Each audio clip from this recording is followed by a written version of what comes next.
अगं काय सांगते सिंधू? किती दिवसांनी तुला माहिती आपण लहानपणी आळंदीला गेलो होतो ना. मला तेव्हाच आठवत येतो.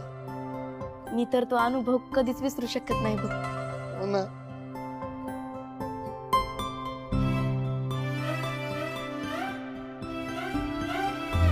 सिंधू काय बोलला ग तो? एक मिनिट. आणि तू मला कधी फोन केला? मी आलोच तुला पळत पळत. अरे माझ्या लक्षातच आलं नाही. आधी तर मला वाटलं की भासच आहे का काय, पण नाही अरे तो खरंच आला होता. आम्ही लय गप्पा मारल्या. शाळेसाठी त्याने मला शुभेच्छा पण दिल्या बघ. किती भारी यार. मला भेटायचं होतं. मी त्याला सांगितलंय की आता घरी यायचं आणि सगळ्यांना भेटायचंस. मग काय म्हटला तो? येतोय ना? त्याला आधीच सांगितलं यावेळेस कसली कारण मी ऐकून घेणार नाही. मुकटानं यायचं आणि माझ्या हातचं गरम गरम जेवण जेवायचं. अरे वा इंदू, कधी येतोय तो? पुढच्या वेळेस आलो तर नक्की येईन म्हणला. त्याच्या पायाला नेहमी बिंगरीच असते. सदान कदा या नाही तर दुसऱ्या कामात अडकलेला असतो. दमत असेल रे बिचारा. काय माहिती, पण त्याच्या चेहऱ्याकडे पाहून तर वाटत नाही कधी दमत असेल म्हणून. इंदू किती लकी आहेस ग तू. तुला 2-3 वेळेस भेटलाय तो. लकी आहे का नाही माहित नाही, पण त्याला भेटले हे नक्की. अरे आदू, त्याला ना आपल्याबद्दल सगळं माहिती असतंय. खबरी ठेवतो तो आपल्या. कशावरून? भेटल्यावर म्हणतो कसा, तुम्ही दोघं मुंबईला गेला होतात म्हणे. हाय गो, काय सांगतेस?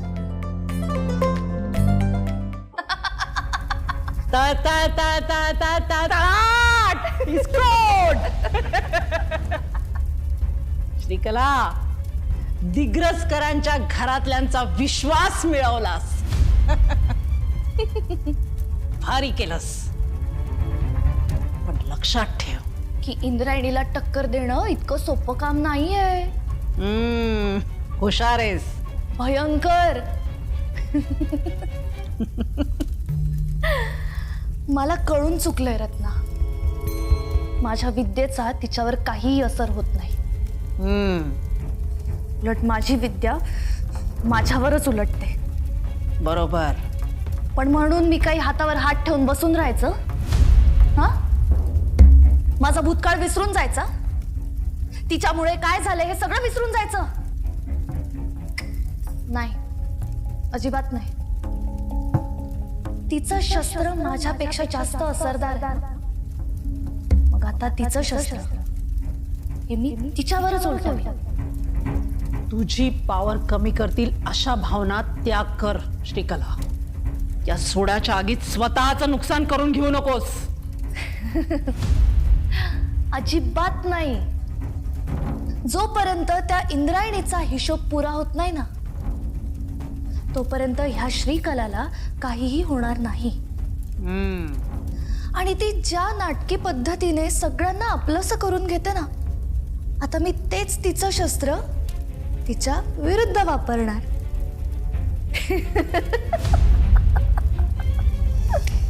चुकते श्रीकला तू. माझ्या साधनेचा अनुभव सांगतोय मला. ती इंद्रायणी जे वागते ते खरं आहे, नाटक नाही. पण काही करण्याआधी लक्षात ठेव, तिच्या भोवती असणारी सकारात्मक शक्ती प्रचंड मोठी आहे. पण म्हणून मी काहीच करायचं नाही असं तर नाहीये ना. आता मी एकाच गोष्टीवर फोकस केलाय. कोणत्या गोष्टीवर?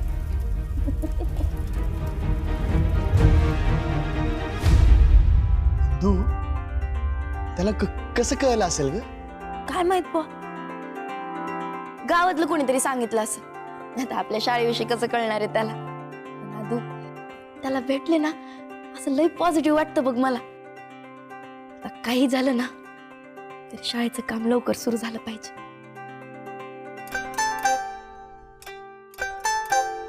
आदू, हा? अरे कसला विचार करतोस? अगं इंदू, हाच विचार करतोय की जर आपल्या गावातल्या शाळेच्या इमारतीसाठीची पहिली वीट जर विठुराया पंढरपूरकरनी ठेवली तर किती भारी होईल ना. आयो मायो, अरे आपले विचार किती सेम आहेत आदू. मी पण हाच विचार करत होते. शरीर 2 आणि मन 1. मी त्याला सांगितलंय की शाळेचं काम सुरू झालं ना तर तू इथं यायचं. आणि शाळेसाठीची पहिली वीट तू ठेवायचीस म्हणून. तसं झालं तर किती भारी ना. आपल्या विठूच्या वाड्याच्या शाळेसाठीची पहिली वीट विठुराया पंढरपूरकर ठेवणार.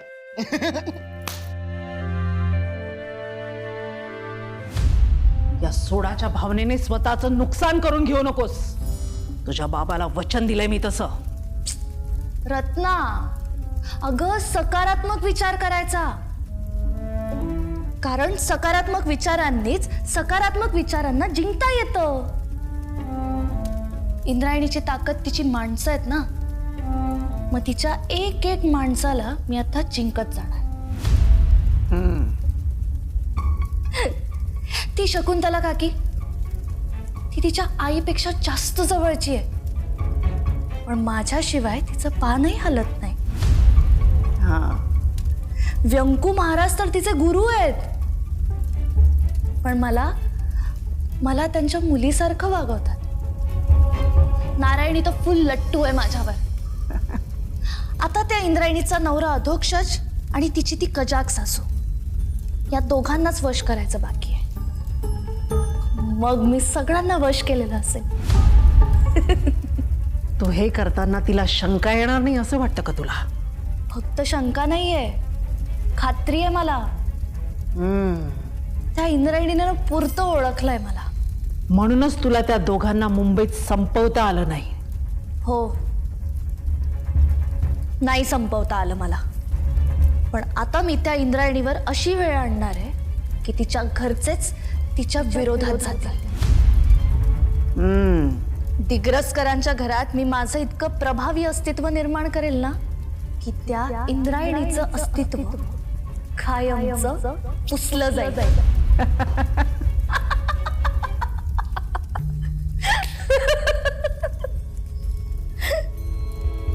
तुझ्या वडिलांना अभिमान वाटला असता तुझा.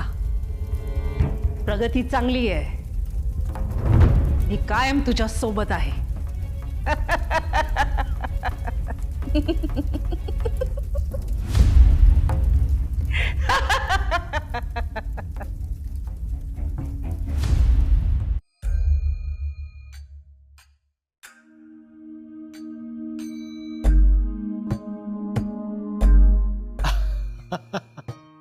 इंदू तू कालच आले महाराज, पण तुम्ही रात्री उशिरा आला होतात ना, म्हटलं डिस्टर्ब कशाला करायचं, उद्याच बोलू. कुठे गेला होतात महाराज? अगं त्या फणसळकरांबरोबर तालुक्याच्या गावी गेलो होतो. मग येताना निगोस्कर महाराजांना सुद्धा भेटलो. ते परांडा, धाराशिव, आमाप पाऊस झालाय तिकडं, खूप नुकसान झालंय बघ. निगोस्कर महाराज गेलेत आता तिकडे. निगोस्कर महाराजांसारखी माणसं आहेत म्हणून समाजूबाई महाराज. बरोबर बोललीस. बरं मला सांग, तू तिकडे गेली होतीस, ते शाळेच्या बांधकामासाठी बिल्डर शोधणार होतीस, बँकेत ते करंट अकाउंट काय उघडणार होतीस, त्याचं काय झालं? सगळं चांगलंय महाराज. शाळेसाठी बिल्डर मिळाला आणि लवकरच आता इमारतीचं काम पण सुरू होणार आहे. माझ्यापेक्षा जास्त काम तर अधुक्षजच करतोय. आपली शाळा लवकरच सुरू होणार आहे बघा महाराज. आपण बघितलेलं स्वप्न पूर्ण होणार आहे याचा आनंद किती ओसंडून वाहतोय बघ चेहऱ्यावरून. साहजिक आहे म्हणा, व्हायलाच पाहिजे. चांगल्या गोष्टी नेहमी वाहत्या असाव्यात बघ. आपल्या गावात एकदा शाळा सुरू झाली ना की मुलांचं आयुष्य घडेल, आपली पोरं प्रगती करतील आणि मुख्य म्हणजे शिक्षणासाठी सुरू असलेली त्यांची पायपीट वाचेल ग. अहो महाराज, विठुरायाची कृपा आहे म्हणून सगळं मनासारखं होतंय बघा महाराज. अहो तुम्हाला सांगायचं राहिलं, विठू पंढरपूरकर भेटला होता. कोण? विठू पंढरपूरकर. तो विठू पंढरपूरकर म्हणजे तोच ना? तोच महाराज, तोच ज्यानं माऊलींची आळंदी दाखवली होती मला. तुम्ही पण तर ओळखता. तुला भेटला होता तो? अहो महाराज, खरंच भेटला होता. तुझ्यातलं लहान मूल अजून जिवंत आहे याचा फार आनंद होतो बघ मला. महाराज खरंच भेटला होता. अगं पण मी कुठं नाही म्हणतोय, भेटलाच असेल की तुला. विठुराया प्रत्येकामध्ये असतोच की. बर चला, मी जरा पंचायतीच्या ऑफिस मध्ये जाऊन येतो, मग बोलू निवांत. रामकृष्ण हरी. रामकृष्ण हरी.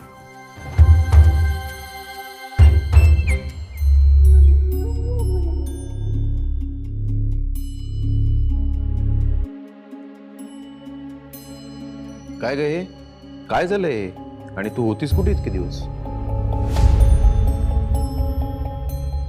ते माझ्या मैत्रिणीचं लग्न होतं. मी तिथे गेले होते 3-4 दिवस. तिथे ना जरा गडबड धावपळ झाली ना, त्यात लागलं. तू नाहीस तर माझं प्रचाराचं काम पूर्णपणे थांबलंच होतं. I am so sorry doctor. No problem. आता कर जोर लावून. 2-3 दिवसात तू पळायला सुद्धा लागशील. अजून 2-3 दिवस? लोकांना 1 आठवडा लागतो. तुझा इलाज दस्तूरखुद्द डॉक्टर गोपाळ दिग्रसकर करतायत, म्हणून तू लवकर दुरुस्त होशील. पण मला सांग, इतका मोठा डॉक्टर आणि या छोट्याशा गावात काय करतोय बरं? हा प्रश्न न विचारलेलाच बरा. Okay, as you wish. पण एक मात्र आहे हा, तुम्हा दिग्रसकरांमुळे विठूच्या वाडीतल्या लोकांना खूप मदत मिळते. आता तू डॉक्टर म्हणून मदत करतोयस, इंद्रायणी शाळा चालवते आणि अधोक्षज तर तो काय करतो?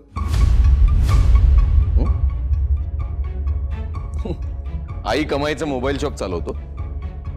Good for nothing. डॉक्टर, तुझ्या विरुद्ध तो सरपंच पदासाठी दावेदार म्हणून उभा आहे, हे विसरू नको. तो माझ्या समोर काहीच करू शकणार नाही. डॉक्टर, त्याला एवढं अंडर एस्टिमेट करू नकोस. एस्पेशली तो मुंबईहून आल्यापासून गावातल्या लोकांचं मत त्याच्याबद्दल खूप प्रो झालंय. असा काय तीर मारलाय ग त्याने? म्हणजे तुला काहीच माहिती नाही? कशाबद्दल? शाळेबद्दल. गावातले लोक म्हणतायत की अधोक्षज महाराज दिग्रसकर आता त्यांच्यासाठी खूप काय करतील. हा भविष्यकाळ झाला श्रीकला. वर्तमान काळात मी धावतोय या गावातल्या लोकांसाठी.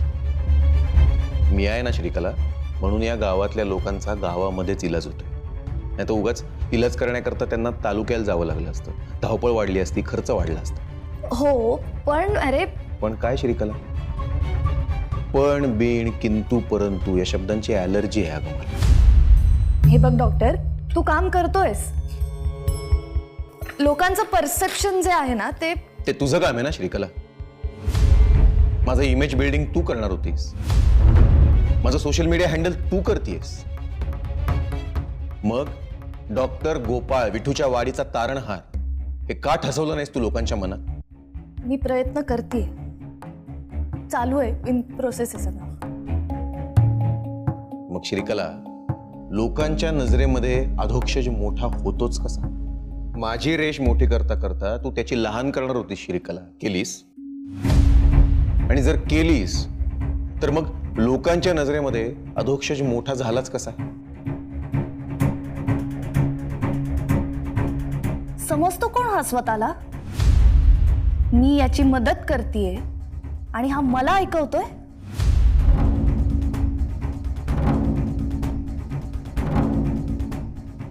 हे बघ श्रीकला, तुला जमत नसेल ना तर मला तसं स्पष्ट सांग. हे सगळं करायला माझा मी समर्थ आहे. अगं, ज्याला 2 वाक्य सरळ बोलता येत नाहीत तो हरवणार का मला? हवा त्याच्या बाजूने असं दिसतंय. अच्छा, मग आता बघच हा डॉक्टर गोपाळ दिग्रसकर काय करतो ते. फक्त तुला नाही, अख्ख्या गावाला कळेल. दिलेली औषधं वेळेत ये, लवकर बरी होशील. डॉक्टर गोपाळ, तुझ्या मनातली ही खदखद अशीच भडकत राहील ना, याची कायम काळजी घेईन मी. तुझा राग, मनातली आग ही श्रीकला स्वतःच्या फायद्यासाठी वापरणार.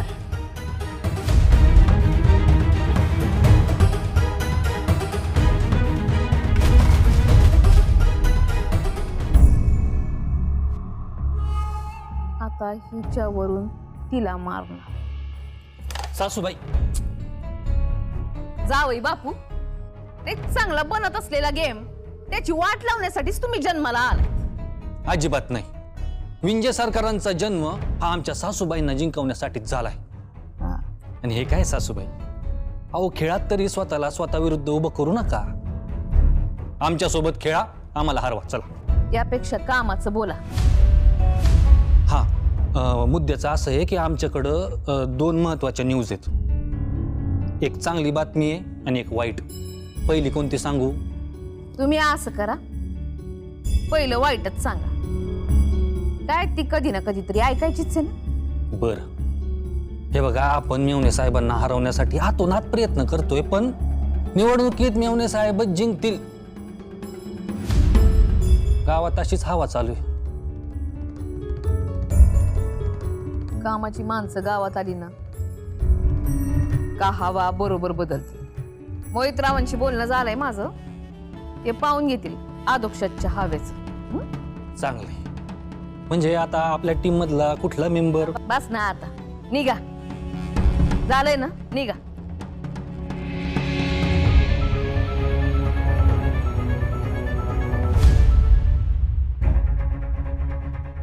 इतक्या भर पावसात मी भिजत भिजत घरी जायचंय. त्या दिवशी ना मुंबईत सुद्धा पाहू. आधी मध्ये येत होती, मग काय काल ती गावातच नव्हती वाटतं. ही श्रीकला काही गुणाची वाटेना मला. काहीतरी गडबड आहे. कसली गडबड इंदू? तुला सांगितलं तर पटणार नाही. मलाच संशय ठरवशील. हे तुम्हाला न सांगता कसं काय ठरवू शकतेस? सांगून तर बघ.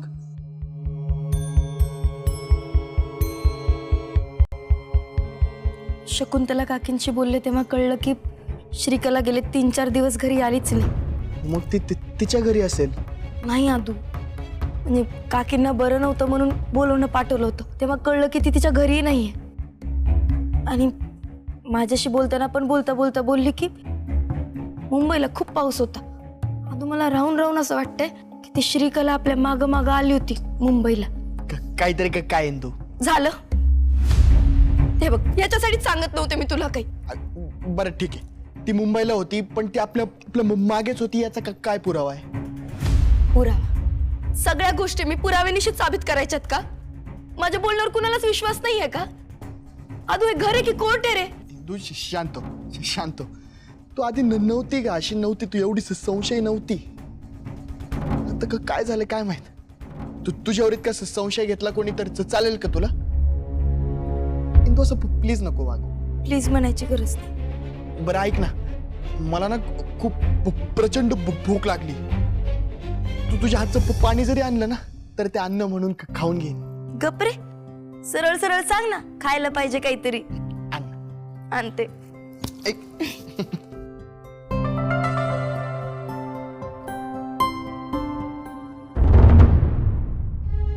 श्रीकला खरंच आमच्या मागे मुंबईला आली असेल?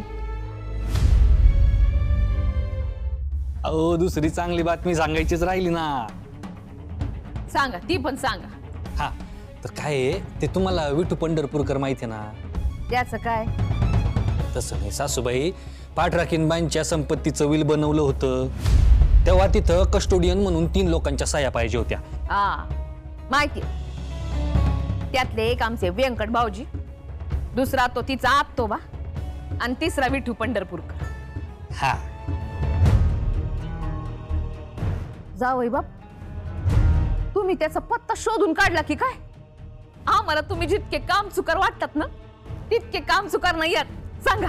आमचं कसं आहे ना सासूबाई, विंजे सरकार आहे. आम्ही जर एखादं काम घेतलं ना तर आम्ही तुमच्याबद्दल नका सांगू, विठू पंढरपूरकर बद्दल सांगा.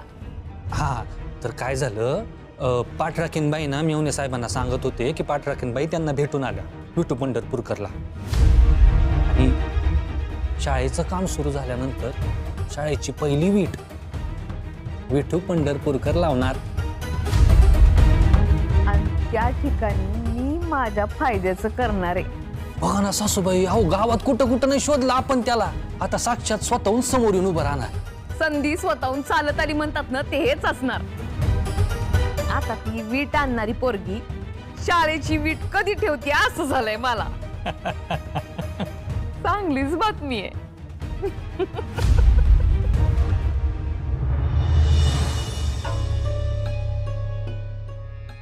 बाप रे, मराठवाड्यात किती पाऊस पडतोय, किती नुकसान झालंय. आधू एकटाच काय बडबडतोस? हा? हे बघ ना इंदू, अगं मराठवाड्यात पूर आलाय. लोकांच्या शेती, जनावर, घर सगळं वाहून गेलंय. हे बघ, घरात पाणी शिरलंय बघ. मायो मायो, आधू अरे लय मोठं संकट आहे हे. असं पुरात सगळं वाहून गेल्यानंतर ना इंदू, पुन्हा नव्याने हिमतीने उभा राहणं सोपं नसतं. विठुराया, या सगळ्यातून सावरण्याचं बळ दे रे त्यांना. आधू, पूरग्रस्त लोकांना आपण जर मदत पाठवली तर, म्हणजे सगळे गावकरी एकत्र मिळून त्यांनी जर सहकार्य केलं तर, जेवणाचे पॅकेट्स, कपडे, अशा काही गोष्टी त्यांना पाठवल्या तर.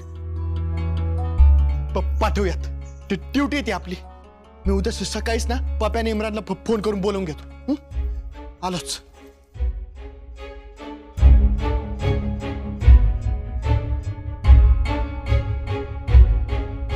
विठुराया, पूरग्रस्त लोकांना मदतीची फार गरज आहे रे. गावकऱ्यांचं सहकार्य लाभू दे, त्यांच्या मनात मदतीची भावना निर्माण कर.